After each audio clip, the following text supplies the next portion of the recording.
德州扑克气质界向来有着西 K 东唱的说法，江湖上见过 Kitting 的人很多，见过唱的也不少，但同时见过他们的人没有。有人说这是因为王不见王，也有人说两个太有气质的人坐得太近，牌桌会承受不住。我从来不信这些话，我只相信一件事，江湖上的两个人只要还在打牌，就总有一天会被发到一起，而那一天是 Encore 10400的买入主赛。Kitting 坐下时，桌上还有人在说话，而唱坐下以后，所有人都不再说话，没有人想错过这一场世纪气质对决。精彩！不好意思啊，朋友们，我有点沉寂在自己的气质中，不知道天地为何物了。那么本期呢，要带来的是我在 WSOP 期间在 Encore 的10400买入的主赛事中带来的精彩表现。说是精彩表现，其实也没啥精彩的。这个比赛呢，10400我买了2发，然后呢，第一发掉了，第二发呢进入了前圈 min cash， 然后掉了就等于是没有来嘛。但是这次主赛的亮点就是在我买入第二发的时候，和 Alan Kitting 在一桌对抗了一段时间。对不起朋友们，说好的气质王不见气质王，我食言了。Anyway， 让我们进入这次我 Encore 主赛事的精彩表现。第一发呢，没有什么好说的，我也不想说了，依旧是经典的大对子输小对子 ，Go Go All In， 寻求到实时跟住，然后输了，发出一张誓。我已经厌倦了我们这种只能靠技术强撑着的扑克生活了，朋友们。然后第二发，我们生靠技术打起来了。这个时候 Tony 林来了，发表了一些鱼言鱼语。你打了几发？第二发。第二发就打了这么多的码量，你都能做到，谁不能做到？这就是扑克，天哪！此时呢，我们已经打到了5倍起始码，他只有起始码，他要跟我赌1-1的 last longer 就是看谁活得更久。那么我是他的5倍码量，他给我开1-1的赔率，那就是要不然他完全没有把我当人要不然他的内心深处深爱着我。但对于我们来说没有任何好说的，这就相当于是白送我们当然是接下了这个赌注。然后进入了 Day 2，我们打了一会换桌了，坐下我们忙着理筹码，突然感觉到一股强大的气质玩家的心电感应，就这么发生了，我浑身不住的颤抖了一下，抬眼一看，这不是 Alan Kitting， 这是谁？几句交流，气质玩家之间的磁场就立马让 Alan 关注了唱 boy 的视频号。Alan Kitting subscribe me， cool。Anyone who knows anything subscribe to this channel。朋友们，你们现在跟 Alan Kitting 都在一个起跑线上了，都是唱 poker 的 subscriber， 还没有关注的朋友，你们还在等什么？Alan Kitting 都关注了，你们还有什么不关注的理由啊？那 Alan Kitting 也是在镜头前宣言，说要狠狠的 bluff 我。Playing with Alan Kitting. I'm gonna bluff you. In case you don't know, he has a lot of bluff. A lot of bluffs. It's hard to make a hand, but everything else is a bluff. That's the problem. Yeah. It's just the nature of the game. It's not even me. 那么我当然也是不甘人后，说了我也要狠狠的 bluff 他。Okay, I'm gonna bluff him. 但是呢，这是一个10400的买入的比赛，并且此时已经是相对接近前圈了，$10,000对唱来说也不是个小数目，所以我们的话不能说得太满。如果到时候我们不敢 bluff 的呢 ？Maybe。所以此处我们加了一个 maybe， 哈哈哈，特有的东方人的狡黠。不把话说满。那10400对 Alan Kitting 来说呢，可能经济比较宽裕的他不把这当钱，所以可以拉满气质。他气定神闲之间就做出了一个又一个 bluff， 并且他也和我表示想成为我们中国人民的老朋友，所以在我镜头下的他尤为活跃。但我们自己呢，打的还是标准的锦标赛扑克，控制着自己的入池率，正常来游戏。有缘分嘛，就跟他交流。然后我们就在 undergun 被一手强而有力的 AKO 唤醒。此时大小盲级别2000、4000呢，我们选择 open 2BB， Alan Kitting 在中位，给了我一个气质眼神，示意要和我进行游戏，选择平扣了这2 BB。那我期待的事情发生了，其他所有的玩家纷纷斗气牌，我们用我们的顶端范围 AK 和 Alan Keating 深不可测的范围进入了梦寐以求的单挑底池。Flop 拉出来6700啊！如果我们对上真正的锦标赛 Pro， 我们这里要去考虑是否要进行 C bet， 因为如果是正常的锦标赛玩家，他在中位含住我们的牌，往往范围是比较强的，所以发出这个面 AK 呢，其实比较难处理啊，可能大概率领先对手，可能需要下注保护。但是对上 Alan Keating 这个全范围选手呢，首先你不需要保护，因为你也不知道你到底在保护些什么。其次，你 AK high 是不可能 fold 给他的，所以这里我采取一个简单的策略啊，就在不利位置去过牌。如果他下注正常注码，我们这边是打算 AK high 给他含住的，然后再看这个气质王转牌怎么动。于是我们选择过牌啊，并且我们气质交流，我不跟他玩那些虚头巴脑的，直接把我的计划如实的告诉了他。Check call。他是笑了笑，没有轻举妄动，也选择了过牌。那么如果说翻牌我还不知道该怎么办的话，转牌我的决策就变得简单了，掉了一张 K。此处对于一般玩家来说呢，可能是要去下注要价值的，但这里面对 Alan Keating 呢，我还是更倾向于把舞台交给他。他不是说好了要 bluff 我吗？正如我打算 check call， 我就跟他说 check call 一样，我觉得我们同为气质人是不打诳语的，并且我们是 AK flop 没中就 check 啊，然后 turn 又中了 K 就打，那不是在打毫无气质的 ABC poker 吗？我们要打出气质，必须不走寻常路。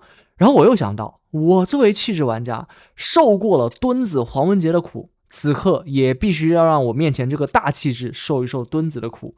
所以结合种种考虑，此处我们选择黄文杰蹲法过牌，并且再度如实的说出我们的计划。 Check call again。 Really? Okay. Keating 对我们的计划表示了质疑，然后拿出了3个5000的筹码，下注 3.75 BB。 那我们当然是说到做到了，选择在不利位置平扣了对手的下注。我们不仅是在打牌啊，还在进行气质对话，他让我答应还会继续 check call。 I'm a man with promise。 How much you calling on the river? 我的嘴角已经露出了一抹不易察觉的笑意了。河牌是掉落一张黑桃8，前门花是掉落了，但我认为这是一张纯粹的无关牌。原因是啊，如果我面前是一个锦标赛 Pro， 他的听前门花的牌确实有可能在 flop 有利位置过牌，但是我是绝不相信 Alan Keating 他任何的听花牌会在 flop 过牌的。所以8他即便是做成了前门花，但是我认为是一张白牌，并且我们还阻挡了一张黑桃 A， 我们继续过牌。然后他这里选择秒下中注35000 8.75个 BB， 那人家秒下注，我们这种牌再在那想个半天，实在是太丢气质分了吧。我生怕自己扣得慢了，手忙脚乱的拿出跟注的 8.75 BB 的筹码，赶紧给他放进去。然后听到他说了一句 Damn it， 那我们当然是明白气质的意思了，就不让人家亮了，赶紧在前位把自己的 AK 给亮了出来，蹲了人家嘛，赶紧把牌秀出来。 Damn it! You got outplayed again. Nice answer。 Your eyes have the 但最后呢，他还是非常 nice 的把自己 bluff 的 A10O 亮给了我们的镜头看，我们拿下了和他第一手对决的底池啊。那么下一手牌，我们在中位被一手石沟苏体唤醒，选择了 open 2 BB， 然后又被 Alan Keating 黏住了这2 BB。当然这一次有一点点不一样，就是大盲选择补齐了1 BB， 我们是3人游戏进入番后，这个就有点不一样了，气质的2人世界3个人就稍显拥挤了。 flop 拉出来气势不错啊， 4JA。 如果是和 Alan Keating 的单挑底池呢，我的中队又是一手非常好的 check call 牌型。那么目前的计划呢，是我们先过牌，等 Alan Keating 先打啊，先来 bluff， 把那个第3个电灯泡给我打走，然后呢我们的 J 来进行一个 check call。 于是在大盲玩家过牌之后，我们也选择过牌。 I'm waiting for you to bluff。 Okay. There you go. You get 1 street. 说罢 Alan Keating 他还是不知疲倦的下注，仍然是拿出经典的3个5000的筹码，选择下注15000 3.75 BB。正当我打算等大盲软弱弃牌以后跟住 Alan Boy 的下注的时候，出乎我意料的事情发生了。大盲是个短码玩家，他只剩下了8BB， 选择了直接 all in。那么纵使 Alan 他这里有大量的 bluff， 这里面对 Alan 的下注能够套持 all in 的大盲玩家，他终归不会是 bluff 了。于是我们的石沟只能准备遗憾离场。然后可以看到 Alan Keating 还没等我们弃牌，就急不可耐的 call 了上去。No problem. I'm folding. My plan is to call down. Yeah. 那我还以为他是什么大牌，结果大盲玩家他是一张 J 击中了中队，然后 Alan 他是 A2 顶对2踢脚 ，A2O 在中位防守我们。怎么说呢？气质玩家呢，他就像一剂扑克春药，能够让大家跟着他的松浪 style 走。当然了，如果不是大盲玩家，我们的中队 J 很可能也逃不脱 call down 他的命运了。可以说是有缘人出来帮我们挡了这么一枪啊。My plan is to call down. I have a jack. Right? I have a jack. Yeah. I would have checked her just to give you mercy. It's too easy. It's straight. It's too easy. 下一手牌呢，我们是在 under 杠加2被一手8-9苏体唤醒，选择了 open 2BB。那么换桌以来呢，我打得非常标准，非常紧。算上这手，我一共游戏了3手牌，每一手 Alan Keating 都在里面。这手他又2BB 给我含住，我应该每次 open 都做出一个假设，就他这里至少面对我们的镜头是个 call。这次呢，其他玩家纷纷弃牌，给我们2人腾出了足够的空间。flop 拉出来勾勾圈呢，那这边我想了一下。面对 Alan， 我首先不可能做任何的放弃，我一定是要去对抗的。那么对抗就有2种，一种是 check call 一种是下注。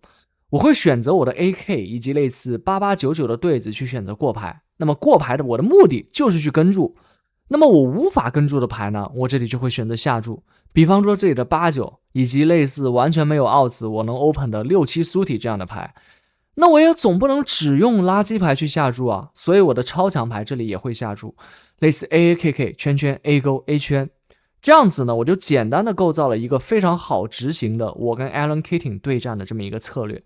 那么这边我的8-9苏体选择下注，是想去打掉他类似 ARO 这种比我们大但是没有什么概念的牌，选择下注 2.25BB， 结果说时迟那时快。他直接拿出了5个红马，给我们加注到了 6.25BB。 这里其实我们是有概念的啊，我们是卡顺后门花，但是面对这种过分气质的玩家呢， team 牌的效率是大大降低的，成牌要比 team 牌有效，且我们在不利位置，没中的话我们也很难去对他进行 bluff。 我承认此刻我软弱了， Very hard to bluff. 结果他亮出了一手3-7苏体3-7黑桃，朋友们，他是真给我们 action 啊！用这牌中位给我们 call 住，然后在勾勾圈的面对我们的下注来 raise 我们。行，我承认他是大气质，行了吧？ Nice hand, sir. Easy peasy. 然后非常可惜啊，和 Alan Keating 交流了仅仅1个级别，有一个女人走过来，她是这个比赛的 manager。他告诉我们要拆桌了，我们要分别了。此刻他在我眼中就像是王母娘娘一般，硬生生的拆散了牛郎和织女。天下没有不散的宴席啊！我们离桌换了一桌，又开始打正常的无聊扑克了。此时距离前圈呢只剩下200人 ，Alan Keating 是超级深马，当时离场的时候有我们3倍多，但最终呢我们是收紧了气质，苟进了前圈，而 Alan Keating 则尽情挥洒气质，在前圈前倒下了，诠释了气质玩家的宿命。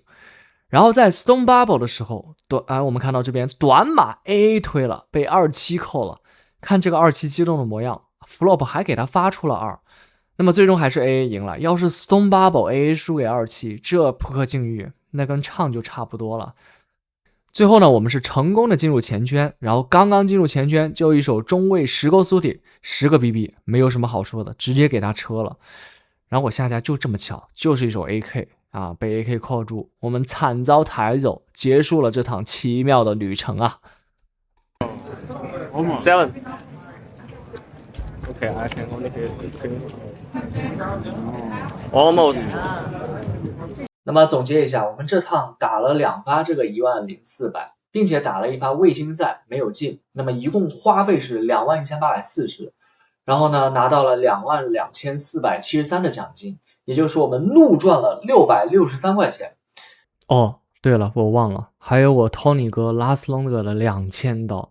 唉，辛苦了2天多，还不如和鱼赌一个 Last Longer 呀。那么唯一值得称道的就是终于和我们的 Alan Keating、Alan Boy 交上手了，并且让他关注了我的频道啊。那么屏幕前的 Alan Keating， 如果你现在在看这个视频，不要闲着，赶紧给你的Chum Boy点上你的1键3连了。朋友们，我们下期再见了。